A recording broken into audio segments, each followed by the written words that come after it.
একটু চিন্তা করে দেখুন, দুনিয়ার সমস্ত মানুষ যখন ঘুমিয়ে যাবে, রাত্রি যখন আব্বা ঘুমিয়ে গিয়েছে, মা ঘুমিয়ে গিয়েছে, সন্তানেরা ঘুমিয়ে গিয়েছে, স্বামী ঘুমিয়ে গিয়েছে, আপনি গভীর রজনীতে আপনি মনে মনে একবারে চিন্তা করে দেখুন, এখন যদি আমার মৃত্যু যদি হয়ে যায়, এই মৃত্যু যদি গভীর রজনীতে যদি হয়ে যায়, সকাল হতে না হতে আমার সন্তানেরা আমাকে ওই অন্ধকার কবরে রেখে দেওয়ার জন্য ব্যবস্থা শুরু করে দেবে। যে স্বামী আমার এত ভালোবাসতো, যে স্বামী আমার ছাড়া থাকতো না, ওই স্বামী আমাকে কখন ঘর থেকে বার করে দেব, অন্ধকার কবরে রেখে আসবো, এই চিন্তায় সে ব্যস্ত হয়ে যাবে। পাড়ার মানুষেরা বাঁ ছাড়ে চলে যাবে, বাঁশ কাটার জন্য চলে যাবে। কিছু মানুষ চলে যাবে বাজারে কাফন কেনানোর জন্য, কিছু মানুষ চলে যাবে কবর খোঁড়ার জন্য গোরস্থানে চলে যাবে, কিছু মানুষ চলে যাবে মসজিদে খাটলে আনার জন্য। আপনি একটু মোরাকাবাই চিন্তা করে দেখুন, আমার মৃত্যু যদি হয়ে যায়, আমাকে দুনিয়া থেকে কবরে দেওয়ার জন্য সকলে ব্যস্ত হয়ে পড়বে। আমার পর্দানশীল মা বোনেরা, আমার ভাই সকল আব্বা জানেরা, আপনার মৃত্যু হয়ে গেলে দুনিয়ার মানুষ আপনাকে সব ভুলে যাবে। এমনকি আপনার নাম আব্দুল গাফফার, আপনার নাম আব্দুল সাত্তার, আপনার আব্দুর রহিম, মৃত্যু হওয়ার সঙ্গে সঙ্গে আপনার নামটাও চেঞ্জ হয়ে যাবে। আপনার নাম ধরে আর কেউ ডাকবে না, তখন আপনার নাম হয়ে যাবে লাশ। আব্দুল গাফফারের লাশটা কখন দাফন হবে, আব্দুর রহমানের লাশটা কখন দাফন হবে, আব্দুল আজিজের লাশটা কখন দাফন হবে। আমার পর্দানশীল মা বোনেরা, সঙ্গে সঙ্গে আপনার নামটাও তখন দুনিয়ার বুক থেকে মুছে যাবে, আপনার নাম পরিবর্তন হয়ে লাশ হয়ে যাবে। আমার মা বোনেদেরকে বলবো, পর্দানশীল মা বোনেরা, কোথায় পড়ে আছে আমরা? কার মাহে ছুটছি, কার ভালোবাসায় আখিরাতকে ভুলে গেলাম, কার ভালোবাসার মাহে পড়ে আমার সেই মহান রবকে ভুলে গেলাম, সে আমার আল্লাহকে ভুলে গেলাম, কার ভালোবাসায় পড়ে। আমার পর্দানশীল মা বোনেরা, আপনি মোরাকাবায় একটু চিন্তা করুন, আমি যদি দুনিয়ার বুক থেকে বিদায় নিয়ে চলে যাই, দুনিয়ার মানুষ আমাকে গোরস্থানে রেখে দেওয়ার জন্য তারা পেরেশানি হয়ে যাবে, তারা তাড়াতাড়ি শুরু করে দেবে আমাকে কখন দুনিয়া থেকে কবরে দেওয়া যায়।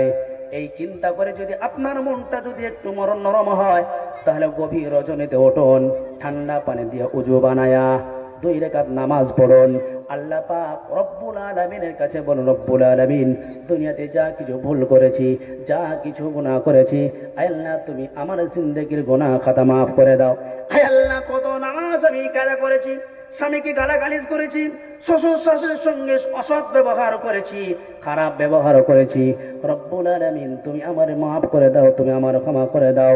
আল্লাহ পাক বলেন, ফাকুল তুস্তাগফিরু রাব্বাকুম ইন্নাহু কানা গফফারা। আল্লাহ পাক বলেন, আমি আল্লাহ তওবা কবুল করার ব্যাপারে অত্যন্ত সিরিয়াস। আমার বান্দা বান্দেরা, তোমরা আমি আল্লাহর কাছে তওবা করো, ফাকুল তুস্তাগফিরু রাব্বাকুম, রবের কাছে তওবা করো, রবের কাছে তওবা করো, ফাকুল তুস্তাগফিরু রাব্বাকুম ইন্নাহু কানা গফফারা, নিশ্চয় আল্লাহ পাক রব্বুল আলামিন তওবা কবুল করার ব্যাপারে অত্যন্ত সিরিয়াস, অত্যন্ত তওবা কবুল করার ব্যাপারে তিনি সিরিয়াস। আমার পর্দানশীল মা বোনেদেরকে বলবো, দুনিয়া করে মেতে না থেকে আখিরাতে জিন্দেগি তৈরি করুন, স্বামীর খেদমত করুন, স্বামীর সঙ্গে সৎ ব্যবহার করুন, স্বামীকে গালাগালিজ না করে পর্দায় থাকুন, পর্দার বাইরে যাবেন না। নবীজি সাল্লাল্লাহু আলাইহি সাল্লাম নিষেধ করেছেন, আমার আল্লাহ পাক রব্বুল আলামিন নিষেধ করেছেন। আজ আমরা দুনিয়ার জিন্দেগিতে কি করি? আমার নদিয়া জেলাতে আছে, আমার গ্রামগঞ্জে আছে, আমি দেখেছি, যখন কোনো ব্যক্তি যখন মারা যায়, পাড়ার মেয়েরা সব একত্রিত হয়ে মাসোয়ারা করে, গাড়ি ভাড়া করে যেতে হবে, মুর্দা ব্যক্তিকে যেতে হবে। স্বামীটাকে আপনি পাঠালেন না, আপনি নিজে চলে গেলেন। আপনি বলুন তো, সেখানে গিয়ে আপনার কোনো কাজ আছে? মৃত্যু ব্যক্তি বাড়িতে আপনারা যে দল বেঁধে টুকটুকি ভাড়া করে, গাড়ি ভাড়া করে, লসিমন ভাড়া করে আপনারা যে সকলেই গেলেন, আপনার কোনো কাজ আছে সেখানে? কোনো কাজ নেই। আপনার স্বামী মাঠে আছে, আপনার স্বামীকে বলার প্রয়োজন মনে করলেন না, আপনি একাই চলে গেলেন, বাড়িতে সন্তানকে রেখে দিয়ে চলে গেলেন, বলে গেলেন যে তোর আব্বা আসলে বলে দিস আমি অমুকজন মারা গিয়েছে, তারা জানাজায় আমি গেলাম, সে মৃত্যু বাড়িতে গেলাম। আচ্ছা বলুন তো, আপনাকে জানাজা পড়তে নেবে? আপনি কি জানাজা পড়বেন? আপনাকে মাটি দিতে নেবে? আপনাকে গোসল দিতে নেবে? কোনো কাজ আপনার সেখানে নেই। মা বোনের এইভাবে যায়, যাওয়ার পরে সেখানে কি করে, সেখানে গিয়ে এই গিল্লা গিবত, এবার যখন মৃত্যু ব্যক্তি যখন দাফন কাফন হয়ে যায়, খাওয়া দাওয়ার পরে এবার সমালোচনা করতে করতে তখন বাড়ি চলে আসে। সমালোচনা করতে করতে তখন বাড়ি চলে আসে যে খাবারটা ভালো হয়নি, আরে খাবারটার নুন একটু কম হয়েছিল, কেউ বলে না খাবারটা একটু ভালো হয়েছিল, কেউ বলে আমার কাছে একটা হাড্ডি পড়েছিল, তোর কাছে একটা গোশ পড়েছিল। এই বড় নিন্দা বড় চর্চা করতে করতে তখন বাড়ি আসি। আমার পর্দানশীল মা বোনেরা, জেনে রাখবেন আল্লাহ পাক রব্বুল আলামিন আপনার স্বামীর খেদমত করা, আপনার স্বামীকে না বলে যাওয়া আপনার জন্য আল্লাহ পাক রব্বুল আলামিন একবারে নাজায়েজ হারাম করেছেন। আপনার স্বামীর খেদমত করতে হবে, আপনাকে না বলে যাওয়া কোথাও যাওয়া যাবে না, ঘর থেকে বাইরে বার হওয়া যাবে না। আমার পর্দানশীল মা বোনেরা, আপনি প্রয়োজনে বাড়ি থেকে বার হতে পারেন, ডাক্তার বাড়ি যেতে পারেন, আত্মীয় বাড়ি যেতে পারেন, আপনার সঙ্গে আপনার সন্তানকে নিতে হবে, বড় ছেলেকে নিতে হবে, তা নাহলে শ্বশুরকে নিতে হবে, স্বামীকে নিতে হবে। আপনি একা বাড়ি থেকে বার হতে পারবেন না। আজ আমার পর্দানশীল মা বোনেরা, আজ দুনিয়ার জিন্দগিটা কি অবস্থা হয়েছে। আজ 18-19 বছর মা বোনদের কাছে, আজ বোনদের কাছে দেখছি বড় বড় স্ক্রিন টাচ মোবাইল, তারা সেলফি ওঠায় আর ফেসবুকে পোস্ট করে, সেলফি ওঠায় আর ফেসবুকে পোস্ট করে। আমার পর্দানশীল মা বোনেরা, আল্লাহ পাক রব্বুল আলামিন প্রত্যেকটা বিষয়ের জন্য কিয়ামতের দিন সেদিন পাকড়াও করবেন। আল্লাহ পাক বলেন, মা ইয়ালফিযু মিন কাওলিন ইল্লা লাদাইহি রাকীবুন আতীদ। কোরআন শরীফের পারা নম্বর 26, সূরার নাম সূরা কফ, আয়াত নম্বর 18। আল্লাহ পাক রব্বুল আলামিন বলেন, মা ইয়ালফিযু মিন কাওলিন ইল্লা লাদাইহি রাকীবুন আতীদ। আল্লাহ পাক বলেন, ও আমার বান্দা বান্দিরা শোনো, তোমার প্রত্যেকটা বিষয়ে আমি আল্লাহর কাছে জবাবদিহি করতে হবে। শুধু তাই নয়, তুমি যদি একটা ফালতু কথা বলে থাকো, একটা ফালতু কথা তুমি যদি উচ্চারণ করে থাকো, সেটার জন্য আল্লাহ পাক রব্বুল আলামিনের কাছে জবাবদিহি করতে হবে। প্রতিটি কথা আল্লাহ পাক রব্বুল আলামিনের ফেরেশতারা লিপিবদ্ধ করে রাখে। তোমার প্রতিটি বিষয় আমার ফেরেশতারা লিপিবদ্ধ করে রাখে। কিয়ামতের দিন সব সেদিন তোমার সামনে খুলে দেওয়া হবে। আমার পর্দানশীল মা বোনেরা, যে কথা বলতেছিলাম, আমি আপনি যখন দুনিয়ার মুক্তি বিদায় নিয়ে চলে গেলাম, যদি মুমিন হয়, যদি মুমিনা হয়, যদি আমার আল্লাহ পাক রব্বুল আলামিনের ফেরেশতার এই প্রশ্নের জবাব যদি আমি সঠিকভাবে যদি দিতে পারি, তখন ফেরেশতারা চলে যাবে আর বলে যাবে, মন কানা বিল ওরস, তুমি ঘুমিয়ে যাও, তোমাকে আর কেউ ডিস্টার্ব করবে না, আর তোমার কেউ জাগ্রত করবে না। জান্নাতের বিছানা বিছিয়ে দিয়ে, জান্নাতের দরজা খুলে দিয়ে ফেরেশতারা বিদায় নিয়ে চলে যাবে। কিছুক্ষণ পরে আপনার ঘুম ভেঙে যাবে। ঘুম ভেঙে যাওয়ার পরে দেখতে পাবেন, ইলা মাদ্দা বাসারিহি, যতদূর পর্যন্ত আপনার নজর যায়, যতদিন পর্যন্ত আপনার চোখের নজর পৌঁছায়, ততদূর পর্যন্ত আল্লাহ পাক রব্বুল আলামিন আপনার কবরটাকে প্রশস্ত করে দিয়েছেন। ততদূর পর্যন্ত আপনার কবরটা প্রশস্ত হয়ে যাবে। আপনি দেখতে পাবেন যে জান্নাতের একটা হুর, জান্নাতের একটা হুর গান গাইতে গাইতে, নাচতে নাচতে একটা মতির মালা নিয়ে আপনার দিকে অগ্রসর হবে। আপনি হুরটার দিকে তাকিয়ে থাকবেন। তাকিয়ে থাকার পরে এবার আপনার পছন্দ হবে তাদের হাতে যে মতির মালাটা থাকবে, ওই হুরের হাতে যে মতির মালাটা থাকবে, আব্বা জানেরা, সেদিন আপনি দেখতে পাবেন যে ওই মতির মালাটা এত সুন্দর হবে, হুরটাকে দেখতে যত সুন্দরী হবে, তার থেকে বেশি সুন্দর লাগবে তার হাতের মতির মালাটা। কাছাকাছি যখন চলে আসবে, তখন মুর্দা ব্যক্তি জিজ্ঞাসা করবে, কে গো তুমি? তোমাকে এত সুন্দরী দেখতে, তারপরেও তোমার হাতে যে মতির মালাটা আছে, এই মতির মালাটা দেখতে আরো ভালো লাগতেছে, আরো সুন্দর লাগতেছে, তোমার মতির মালাটা আমার হাতে দাও। এই হুরটা তখন মুর্দা ব্যক্তির হাতে মতির মালাটা যখন দিতে যাবে, মতির মালাটা হাত ফসকে পড়ে যাবে, মতির মালার দানাগুলি ছড়ে এদিক ওদিক তখন চলে যাবে। মুর্দা ব্যক্তি হুরের দিকে তাকাবে, হুর মুর্দা ব্যক্তির দিকে তাকাবে, একে অপরের দিকে তাকাতাকি করবে, চাওয়াচাই করবে, আনন্দ উপভোগ করবে, আর এই মতির মালার দানাগুলি পোড়াতে থাকবে। মতির মালার দানাগুলি পোড়ানো শেষ হবে না, এমন সময় আওয়াজ আসবে, ফাইদাহুম কিয়ামুন ইয়ানজুরুন। মুর্দা ব্যক্তি জিজ্ঞাসা করবে, ও আল্লাহর হুর, কিসের আওয়াজ শোনা যায়? কিসের আওয়াজ শোনা যায়? তখন আল্লাহর হুরটা তখন বলবে, ও আল্লাহর গোলাম, ও আল্লাহর বান্দা, কবরের জিন্দেগি শেষ হয়ে গেছে, এবার আখিরাতের জিন্দেগি শুরু হয়ে গেছে, আখিরাতের জিন্দেগি।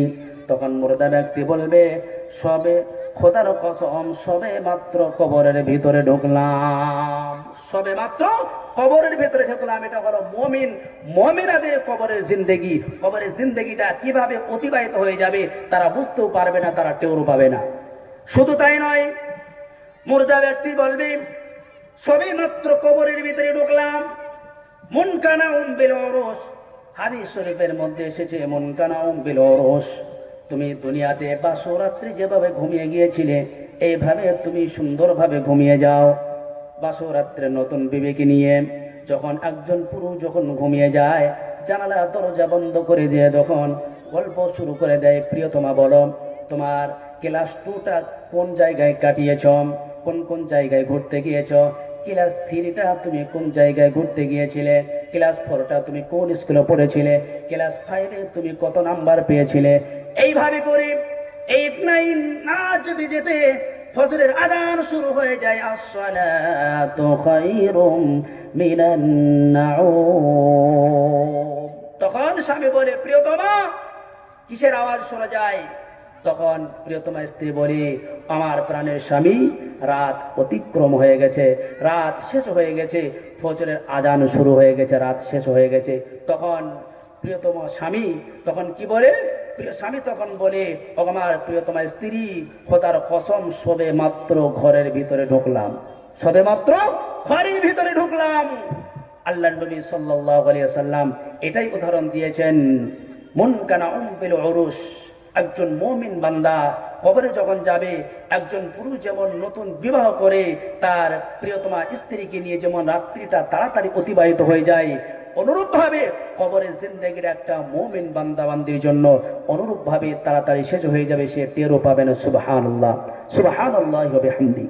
আমার পর্দানশীলী মা বোনেরা, আখিরাতের জিন্দেগি তৈরি করতে হবে। আল্লাহ পাক রব্বুল আলামিনের প্রতি আমাদের ভালোবাসা আনতে হবে। কেমন ভালোবাসা আনতে হবে? 100% ভালোবাসা আমাদেরকে আনতে হবে। হযরত আবু বকর সিদ্দিক রাদিয়াল্লাহু তাআলা আনহু যখন দুনিয়ার বুক থেকে বিদায় নিয়ে যখন চলে যাবেন, এমন মুহূর্তে আমার সাহাবাদেরকে তখন তার সঙ্গী সাথীদেরকে তখন বলে যাচ্ছেন যে, আমি আবু বকর দুনিয়ার বুক থেকে বিদায় নিয়ে চলে যাচ্ছি, তোমরা আল্লাহর নবী সাল্লাল্লাহু আলাইহি ওয়াসাল্লামের অনুসরণ তোমরা করবে, খবরদার আল্লাহর নাফরমানি করবে না, আল্লাহর নবীর সঙ্গে নাফরমানি করবে না। সেই আবু বকরের ঈমান কেমন ছিল দুনিয়াতে?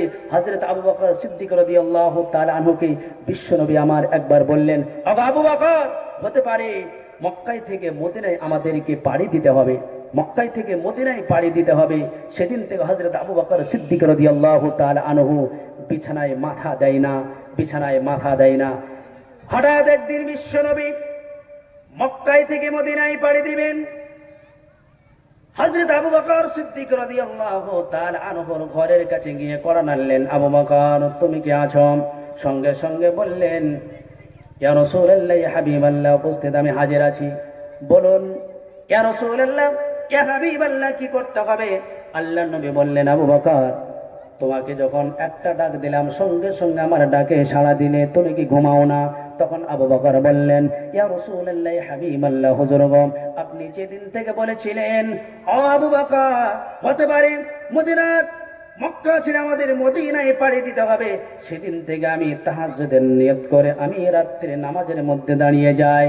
ফজর যখন হয় আমি সঙ্গে সঙ্গে মসজিদে গিয়ে আমি আগে আপনার খোঁজ করি, আপনি আছেন নাকি? মক্কা ছেড়ে মদিনায় পাড়ি দিয়ে চলে গেছেন।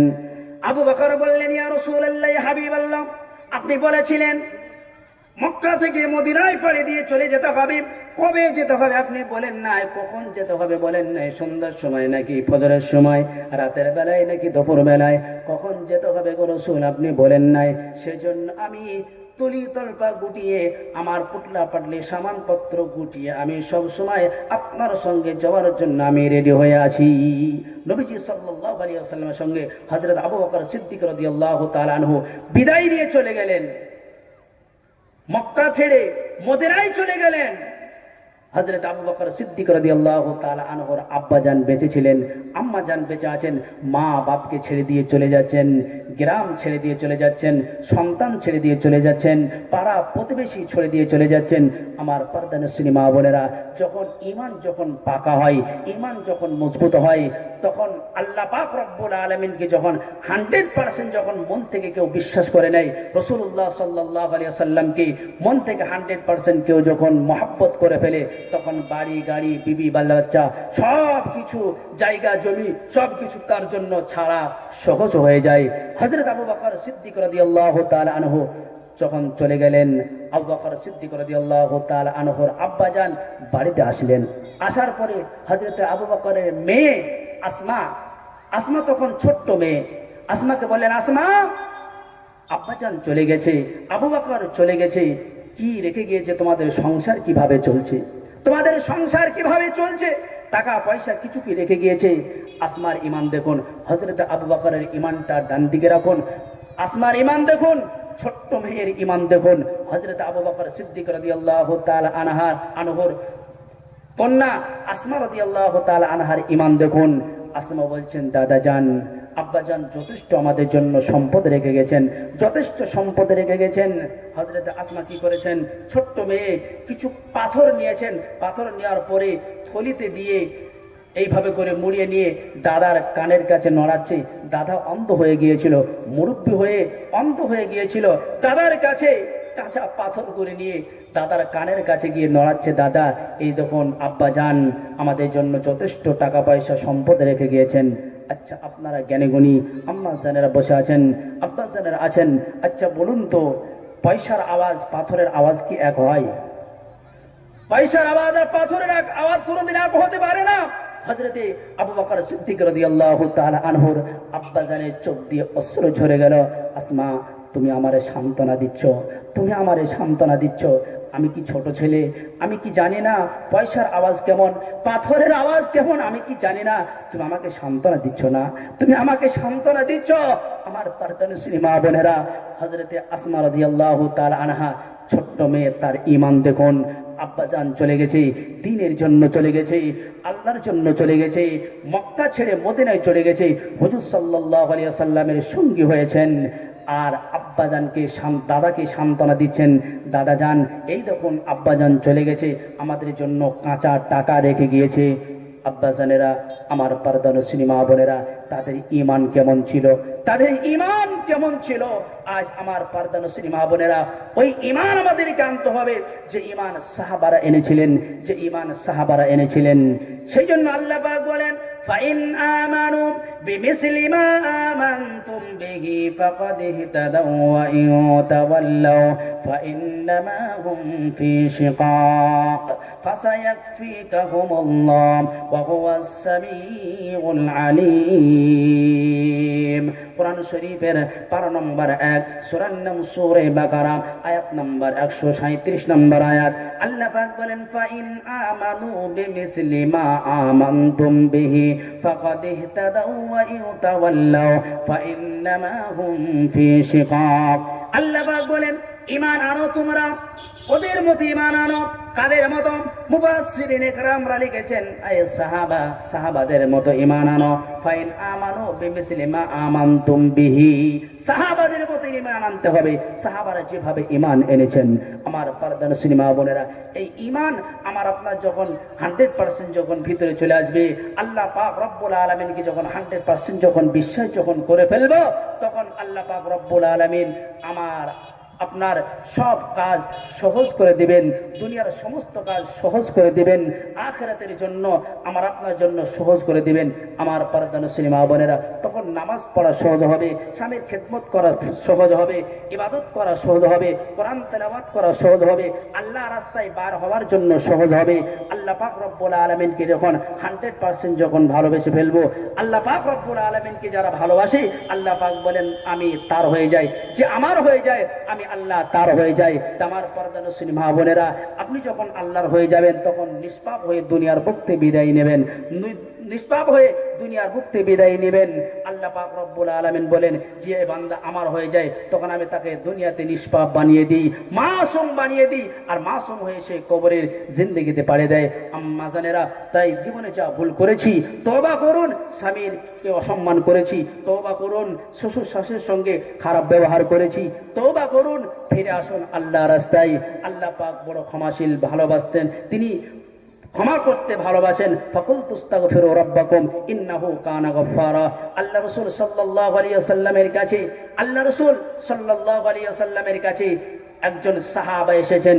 সাহাবা এসে বললেন, ইয়া রাসূলুল্লাহ, হাবিবাল্লাহ, আমি একজন নয়, আমি 8টা কন্যা সন্তানকে নিজ হাতে আমি জীবিত দাফন করেছি গো রাসূল। ইয়া রাসূলুল্লাহ, এখন আমার গুনাহকে মাফ হবে, আমার গুনাহকে মাফ হবে। আল্লাহ রাসূল বললেন, আমার সাহাবা, এমন কাজ তুমি কেমন করে করলে? তোমার ঘটনা আমার একটু শোনাও, কেমন করে তোমার নিজ হাতে কন্যা সন্তানদেরকে দাফন করেছ? ও আমার সাহাবা, সন্তানদেরকে দাফন করার সময় তোমার মনে কি কোনো রকম কষ্ট হয় নাই? সাহাবা বললেন, ইয়া রাসূলুল্লাহ, হাবিবাল্লাহ, হুজুর, আমার একটা সন্তানের জন্য বড় মায়া হয়েছিল, বড় কষ্ট হয়েছিল গো রাসূল।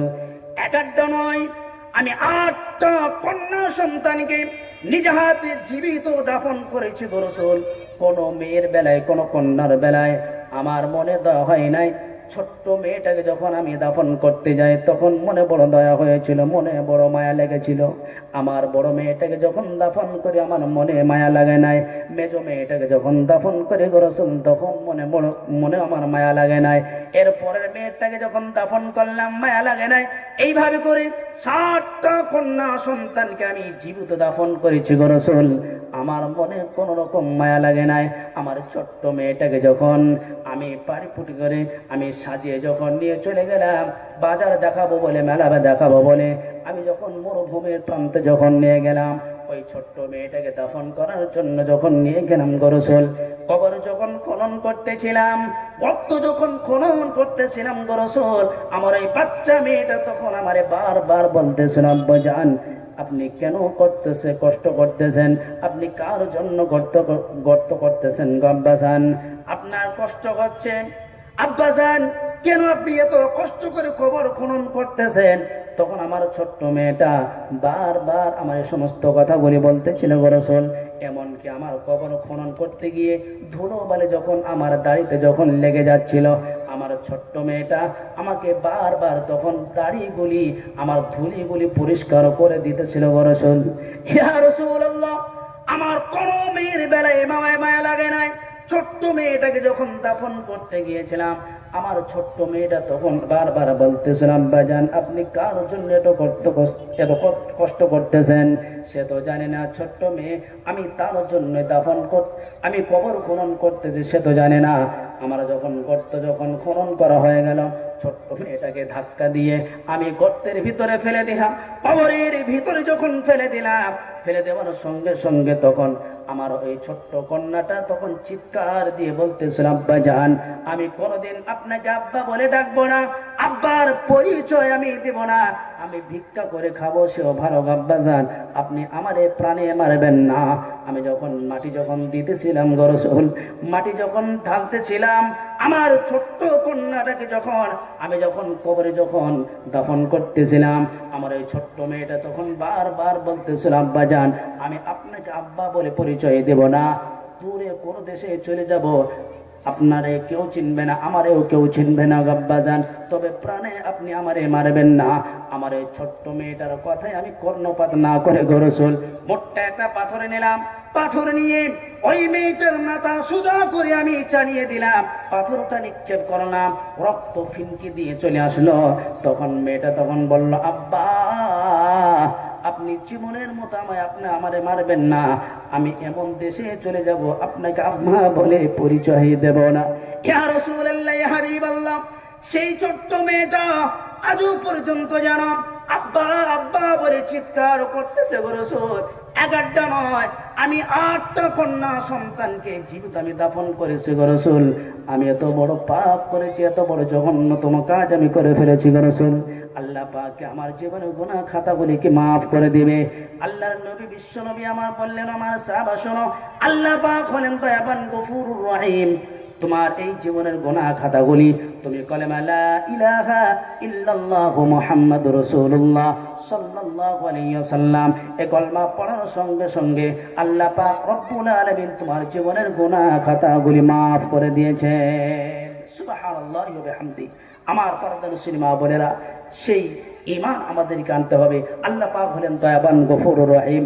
তা আসুন আম্মা জানেরা, আপনারা জানেন এই মাদ্রাসা জালসা, এটা আপনাদের মাদ্রাসা